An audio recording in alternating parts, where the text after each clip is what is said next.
Hi, I'm going to be talking about the movie Human Flow, which was one of the movies that we watched in this class. Some of my key takeaways are that the amount of refugees that flee persecution and danger in their countries was a lot higher than I realized. So even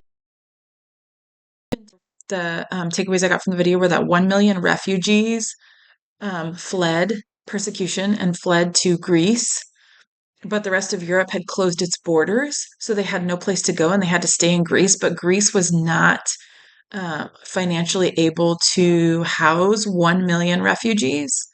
And because the rest of Europe didn't take them in, there were a lot of people that were completely displaced and had no housing. Another takeaway I had was that in Turkey, only 10% of refugees typically get shelter provided to them, and that shelter doesn't even always include running water. Um, and then my third takeaway was that a lot of refugees suffer from police brutality and mass deportation. When a country takes in a lot of refugees and they can't house all of them, and other countries around them are closing their borders to refugees, then that country ends up deporting the refugees back to their home country, which is what they fled in the first place due to safety issues. And during that time, there's a lot of police brutality from the local police onto the refugees. Some practical applications.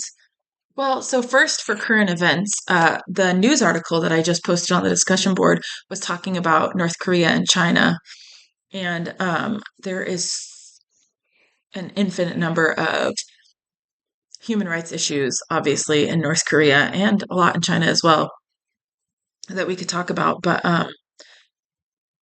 not even just 10 years ago, not 20 years ago, but now there are many, many countries where people are persecuted. And the article talked about how women in North Korea are persecuted even more than the men. And yet, the men, it's horrific what they go through. I can't imagine what the women go through. And the article was talking about how a couple years ago, about a year and a half ago now, North Korean government made a new law that said that the North Koreans were no longer allowed to have an accent or a dialect or any kind of language that sounded anything similar to South Korean, even though their languages are already similar, and that you would face imprisonment, arrest and imprisonment, and possibly execution, and that they have started doing a lot more public executions recently. Um, so that's my current event. And then applications would be that. So one of the articles that we had read before, or one of the maybe one of the journal articles that we had read, it had talked about how a lot of NGOs in these countries are just providing temporary short-term relief.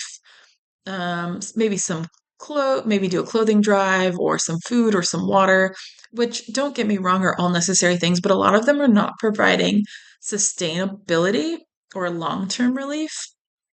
And so I think that we need more NGOs focusing on advocating for human rights in the countries, encouraging politicians to have changes in their policies, and just a more long term solution so that these human rights issues and these refugee issues are not still happening in the safer countries.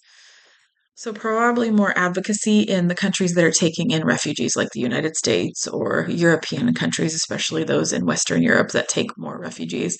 Um, for advocates to go in and advocate for policy change here in the US and in those European countries.